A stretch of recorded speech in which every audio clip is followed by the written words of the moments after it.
Welcome to What's Going On, the weekly podcast and videocast of First United Methodist Church in Yankton, South Dakota. Hi, and welcome to this week's episode of What's Going On. I'm Pastor Katie here at First United Methodist, and I'm glad you could join me for this episode. In this episode, I want to tell you a story because I think it's pretty cool. So this story begins a couple of years ago, and I had someone come into my office. They had heard about something that was happening at Embrace Church in Sioux Falls, where Embrace had done a reverse offering where they gave the people in worship money to go and use for the kingdom. And it really spoke to them. And they said it would be really cool for our church to do something like that. And I said, yeah, that would be awesome. Cut to about a year ago. That same person came into my office and handed me cash, saying, let's do it. Let's make this happen. Let's do the reverse offering. And so we made a plan. And on Mother's Day of 2023, we gave everybody who attended church that week money with the idea that they would take that blessing and use it to be a blessing. Now, I've already talked in other podcasts about what happened and about a lot of the things that people chose to use that money for. And during that worship service, I talked about the parable of the talents and how it's not even just about what we've been given, but how we use what we're given, and how the different servants of the master, some, one just buried it and gave back exactly what it was. Others invested it. Others grew that money. And so for some of you, you really sought out ways to grow that initial investment that we made in you in order to honor God. And I loved so many of the things that came out of that. But the blessings from that time are not over. One of you, Sherry Doherty, many of you know Sherry, and she's such a wonderful human being. Sherry had the idea of using her $100 as an initial investment in a silent auction to raise more funds for something connected to the church. And so I'm going to cut to a side story that is related. Around that same time, maybe a week for Mother's Day, I received a gift from my family to go get a massage here in town. I haven't had a massage in a long time. It was wonderful. Anyway, the massage therapist was asking me what I did, and I said, I'm a pastor. I pastor at the Methodist Church. And the massage therapist said, one of your people was just in, and she told me about what you guys did at your church where you did a reverse offering. I don't think she probably used that language. And she was telling me how she wanted to do this silent auction. And so that massage therapist was so inspired by my congregant, by Sherry, because it was Sherry, that she donated a massage session to go into the silent auction. Those are worth $100 by themselves. It's pretty amazing. And so throughout the summer, Sherry's been working on this silent auction. Now, another thing happened in this past year, in that Shar Peterson's sister-in-law, Julie White, passed away. This would be Pat White's daughter-in-law. And Julie, I got to do that service, even though they don't live here in Yankton locally anymore. They had asked if I would do the service, and I was honored to do so. And Julie was a very special woman who had some very big interests in her life. Two of those were featured prominently during her celebration of life. One was she collected teddy bears, and the other was she was a massive Vikings fan. So much so that at the funeral, the family requested that I end the funeral by saying "Skol," which is what Vikings fans say and that's like their cheer. I've never been asked to do that before, and I think I surprised a lot of people at the funeral when I did, but it was very fitting for that one, and I was happy to do it. Well, um, that couple didn't have any the husband wanted to do something with her collections that meant something, and so they did an auction where they some of it went to that, and that went to a nonprofit that helps with what her health conditions were. And then the rest of it, they asked if we at the church would like to take it and use it to help our ministry in some way. And it was such a beautiful offering that I couldn't refuse, although at the time I wasn't sure what we were going to do with a bunch of teddy bears and Vikings memorabilia. That it was kind of random, but it's so meaningful and beautiful, and that they would entrust us with that just felt I was very honored. And so as the day they brought them and we were thinking, what are we going to do? How are we going to use this? And with the intention that it was given, I remembered Sherry and the project she'd been working on about a silent auction. And I thought, I bet that would be a great use for this Vikings memorabilia. We have some Vikings fans. Now, often I hear more about the Chiefs fans than anything around here, but I do know that there are some Vikings fans in the congregation, or that you might have some that you're related to. And these are some pretty unique things that we're going to have to offer. And then you might be wondering about the teddy bears. Well, we also have another ministry that we thought the teddy bears could go to. And many of you know that around Christmas time, we do Shoebox Christmas for Milks Camp, which is, what is the best way to describe it? People who are members of the tribes, but not living on the reservations, West River, and in particular, Rosebud Reservation. Milks Camp is an area that at one point was part of the reservation, and then the lines moved and it was no longer part of the reservation, but the people who live there are still members of the tribe. But so they get sort of left out on some of the reservation directed philanthropy. And so we in particular have now for many years done Shoebox Christmas for that group. And so the teddy bears are going to be added to the gifts to the children of Milks Camp this year. And the Vikings memorabilia is going to go to the silent auction. Now, there are more items to the silent auction than what I have listed. Those are the things that I knew about because of how they came about. I do know that so Sherry took her $100 that she got from the church and used that to start building up baskets for the silent auction.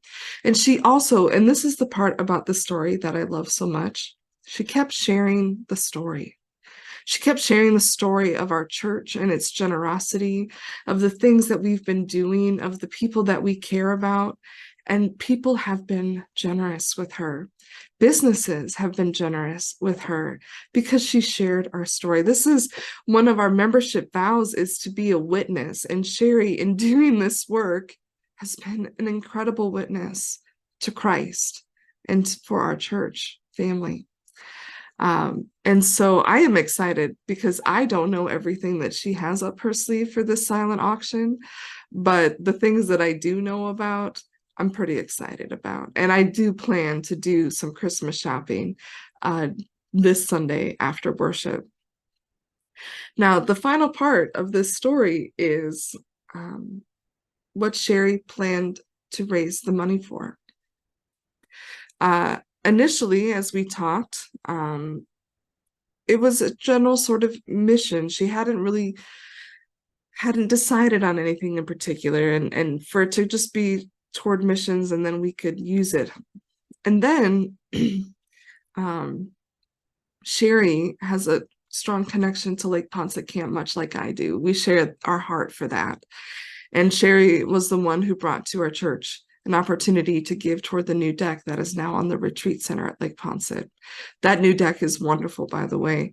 And it's nice to be able to go out there and stand on it and not worry about, like, is this going to fall over? I don't think it would have, but there were parts of it that were not very sturdy anymore. So that is a reality that has been out there. And now the camp is having to look at the main dining hall. It's called Main Lodge. The Main Lodge has the camp for the kitchen for the lower camp, the dining hall, and a rec room, and then bathrooms and things on the end. It is a domed structure, and it is very old. And the cost for replacing that structure is very high. And so the camp is now having to look at what are their options. And so Sherry had thought maybe this would be a good place for her silent auction proceeds to go to. And I would agree, that would be a very good place. I will never stop supporting Lake Ponce Camp. That place, as you know, has my heart in so many ways. That is where I received my call to ministry, or at least where I accepted it. It is where I was married. It's where I spent my college years and have formed some of the best relationships and friendships of my life. So I was all for that, all for her doing that. And then a couple of weeks ago, I started to share, and I shared first with the Tuesday small group that I've been teaching since I've come here, and then on the podcast about the playground and what has been happening with that. And Sherry heard me. I swear, it's not my intention to cry on the podcast. It's not my intention to cry publicly ever. It makes me super uncomfortable, but it just really touched me. After that day in class, and then after she heard it on the podcast, she reached out to me with two things. The first is she had an idea for someone to contact that could maybe help us with the playground. You see, Lake Ponce Camp put in a playground last spring. And I've been out there twice since it's been there, and my kids love it. It is a wonderful addition to Lake Ponce Camp, and the location of it is perfect. It's right at the end of Main Lodge. It's right in the center of Lower Camp. It's the Gaga ball court is near it. The tetherball is near it. And my kids they're like magnets to it. And when she was out there this summer, she was visiting with someone who was highly invested in the process of getting that playground at Lake Ponce. And so she suggested maybe I contact them and see who put in that playground and maybe if they could help. And so I did. And things are still in the works, but I have to say there's more hope around the playground actually getting installed this fall than I've had in a while. There's some real possibilities there, and as those come to fruition, I will let you know. At this point, nothing's set in stone, but I'm very cautiously optimistic right now. And so that was a wonderful gift that I had asked in the podcast if you had ideas of who we could contact to share them, and she took me up on it, and I'm so grateful that she did. The second is that she had decided that she wanted the proceeds of the silent auction to go toward covering the rest of the costs of the playground installation.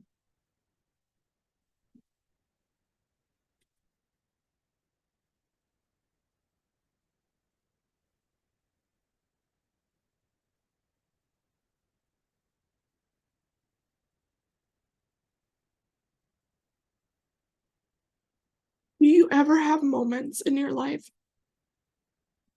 where you feel so humbled and grateful and speechless? I didn't expect that.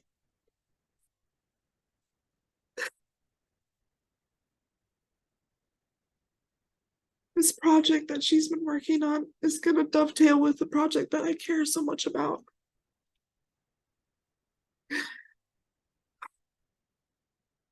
And so anything you bid on in the silent auction, anything that you donate toward it is going to go help make this playground dream a reality, because it's going to happen. And so this podcast is sounding like an ode to Sherry Doherty, and it kind of is for the work that she's been doing. And so this Sunday after church, one of the things that's happening is the silent auction that's been in the works, that these strings have been starting to weave together years ago, and it's culminating this Sunday, and I'm really excited about what's happening. But that's not the only thing that's happening on Sunday, because this summer I had my 20th high school reunion, and the class president showed up to the reunion wearing our high school t-shirt, which looked, I mean, one, I'm impressed that anyone can fit into things they wore in high school. I'm not sure I could. But also it looked like brand new. Like he had taken such good care of it, and that he knew where it was. I don't even know if I have mine anymore. And if I do, I don't know where it is. But on the back of the shirt, we had like a really fancy quote for the class. Don't remember what it was, but the quote that we really lived into was "Go big or go home." And it was kind of tongue in cheek because we were the smallest class of the school, and we had been for forever. Like we had 18 in our graduating class. And so for us to say like "Go big or go home" when we were the smallest class, but I've kind of always kept that in my heart of, if you're going to do something, like go for it. Like don't do it half-heartedly. Like go for it. Make it an event. Make it a spectacle. Like let's do it. And so we have that sort of attitude on Sunday. If we're going to do a silent auction, we're going to make it an event that you want to be at. And so on top of the silent auction, we're doing a chili cook-off. And these are both fundraisers kind of. So again, keep in mind that the money going to silent auction is going to the playground. The money from the chili cook-off that we're doing, that's going to go to the missions of the church. And that is to help fund things like Loads of Love, help to fund things like our angel trees, sweetheart trees. When we do the banquet, when we do any of those kind of things, that's what the chili cook-off funding is going toward. So this is how the chili cook-off is working, to the best of my knowledge. I want to give credit here to our new missions point person, staff person, Carla Hummel, who took on the role of missions and then just took off with it. And this is kind of the first big thing that you're seeing from her leadership. And can I just say that God is so good. God is so good. So chili cook-off. If you want to make a chili, and this weekend is like, right now as I'm recording it, it's raining outside and I want chili. So like God is good, and that is providing the right atmosphere to make chili. If you want to make chili, go for it, and you bring it Sunday morning. What's going to happen is we'll have, bring your crock pot of your chili, and we'll have them in Wesley Hall. And as people come through, they're going to get, we're going to provide little taster bowls, and they can try as many chilies as they like. I would recommend trying all of them. And then rather than paying to do it, you're going to put your money into the chili or chilies that you like best. So let's say we have 6 chilies to try. You go through, you try them all. Maybe your strategy is going to be, all right, in my favorite chili, I'm going to put $20 because I love that chili. That chili was amazing. Maybe my second favorite's going to get $10. Maybe my third favorite's going to get $5. And then maybe the rest I put $1 in, or maybe I don't put any money in the rest. That would be an amazing way to approach it. For maybe I'm going to put my whole donation in the chili that I like, and the rest of them, they got to fend for themselves because I want this one to win. Maybe you're like, you know what? I can't decide. I like them all. They're all getting $10. great. There's going to be a donation basket next to every chili that comes. So hopefully we have enough donation baskets. If a bunch of you decide like Saturday night that you're making chili, we'll make it happen. And we want you to do that, because the more chilies there are, the more fun it is. And basically the bigger bragging rights you get for winning. And that's what you're going to win is bragging rights. Is maybe we can make up a ribbon, or I'll find something that you can have to commemorate your win for this chili cook-off. But I just want you to know, we've got some of our best cooks that are committing to doing this, and they're going to bring it. And I know that this is anyone has a chance of winning this, because really taste is subjective, right? And what you might like, someone else might not like. But what a fun opportunity. And so that'll be happening. And that's going to be happening instead of fellowship. So instead of gathering up in the lounge outside of the sanctuary, you're going to come downstairs to our big fellowship hall, which we call Wesley Hall, to do chili cook-off. There's also going to be cinnamon rolls, because, and I've learned this, that it is a Midwestern thing, but there's something about the combination of chili and cinnamon rolls. I mean, I had that in school. Like, it was just a given that that's what it would be. So we'll have that as well. And then the other thing, because like I've said, go big or go home, is we're starting this month with every last Sunday of the month, we're going to celebrate birthdays and anniversaries during our fellowship time. We want you to know how awesome and important you are, and that we want to celebrate you. And we also know that for some people, they don't really have anyone around that celebrates their birthday, or maybe they feel weird about it. We'll celebrate it, and then you get to celebrate with other people. And I'm also learning how many of you also share birthdays and share anniversaries. And so you can also, like, it's going to be a party. And so that's starting with the chili cook-off, with the silent auction. We're also going to be having our birthday and anniversary party. So when I say that Sunday after church is going to be the place to be, you're going to get chili, you're going to get cinnamon rolls, you're going to get cake, you get to support the mission of our church, you get to make the playground a possibility and make that happen.